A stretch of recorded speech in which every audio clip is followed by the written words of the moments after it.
बोल देगी। हाँ क्या क्या चीज़ है? बताइए, आप बताइए। ये देखो कबीर परमात्मा जी सतलोक से चलकर आए और यहाँ से जो मतलब पालती गाय चला रहे थे, पहले ये खाना खा रहे थे बैठे, गरीबदास जी माँ छोटे से बच्चों के साथ था। और जैसे इन्होंने महात्मा जी को देखा भी आते हुए, तो इन्होंने फिर गुरु जी को प्रणाम किया कि प्रणाम महात्मा जी। कि इन्होंने पूछा कि पार्टियों ने कि आप कहाँ से आए महात्मा जी, तो गुरु परमात्मा जी ने बोले कहा कि मैं सतलोक से आया हूँ। तो पार्टियों ने पूछा कि आप क्या खाना खाओगे, मतलब खाना खा लो अपना हमारे साथ, आपको ऐसे नहीं जाने देंगे आप, तो ठीक है। हाँ जी, तो महात्मा ने कहा मैं खाना नहीं खाता, मैं तो यहाँ सिर्फ दूध पीता हूँ। तो पार्टियों ने पूछा कि दूध दूध ही पी लो आप। फिर महात्मा जी बोले कि मैं ऐसे गाय का दूध नहीं पीता, कि मैं तुम्हारी गाय का दूध पीता हूँ।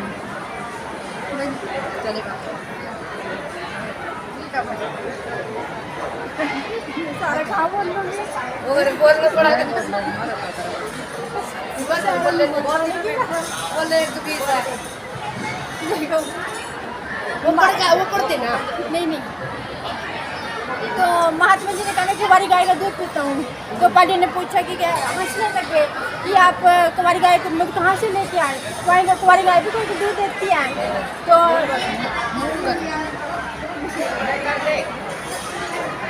छोटे से बच्चे मतलब जो गरीबदास जी, वो गरीब को बोलते थे पहले गाँव में, तो गरीब जी छोटे से बच्चे को लेके आए अपनी।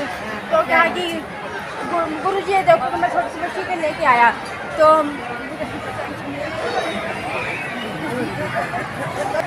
जैसे महात्मा ने कहा कि इसके मतलब गाँव के ऊपर हाथ फेरा, तो जैसे इसके स्तन को माने वो थोड़े लंबे हो गए और अपने आप ही दूध की धारा निकलने लगी।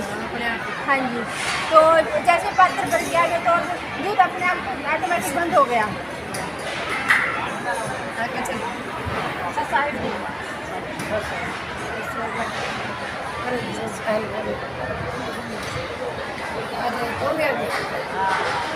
तो फिर महात्मा जी ने दूध को पिया और अपना झूठा दूध मतलब पालियों को बोला कि आप भी इसको पी लो। तो पालियों ने कहा नहीं हम नहीं पिएंगे। तो जैसे छोटे से बच्चे का महात्मा जी लोग मुझको दो, क्योंकि यह दूध तो कभी कभी प्राप्त होता है।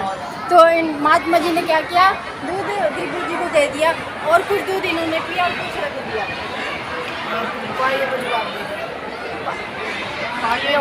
जंतर मंत्र का दूध है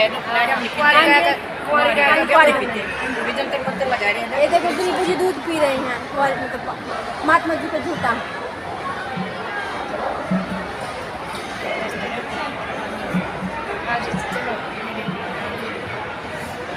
फिर महात्मा जी ने पूछा कि आप गरीबू से कि तो आप कौन सी भक्ति करते हो। तो गरीबदास जी ने बताया कि जैसे हम विष्णु की भक्ति करते हैं, माता की भक्ति करते हैं, जैसे भी यहाँ मतलब भक्ति होती है हम लोग भक्ति करते हैं। तो परमात्मा ने इसको समझाया कि ये भक्ति तो व्यर्थ है, आप उस श्लोक में जाओ, मतलब आप यहाँ के वासी नहीं हो।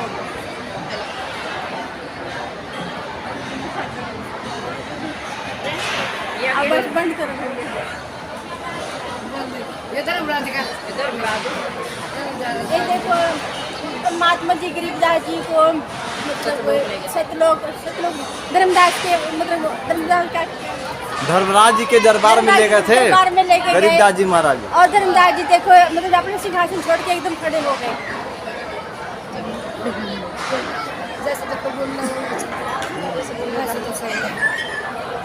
देखो परमात्मा जी ने गरीबदास जी का लेखा जोखा जो मतलब ग्रंथ मिला उसको फाड़ दिया।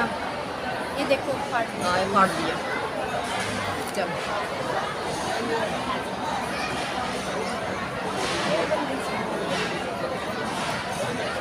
महात्मा जी गरीबदास जी को सतलोक लेके आ गए और गरीबदास जी ने देखा कि मतलब परमात्मा तो कोई और है जो सिंहासन पे बैठा है।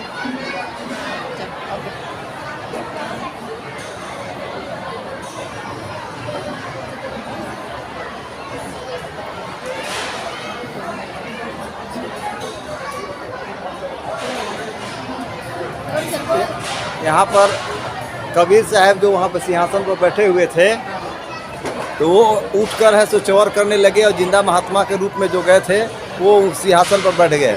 तो गरीबदास जी से सोचने लगे कि जो वो जो अभी जिंदा महात्मा बैठे हुए हैं ये भगवान है कि ये भगवान है, उनको समझ में नहीं आ रहा था। ठीक है, ये चीज़ सोच ही रहे थे।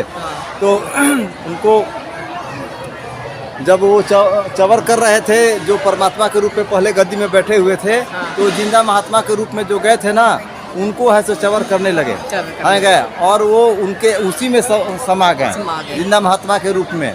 तो गरीबदास जी समझ गए कि अब यही जिंदा महात्मा जो मिले हुए थे हमको, यही असली में भगवान है, समझ गए। ये चीज़ बताया जा रहा है प्रदर्शनी में।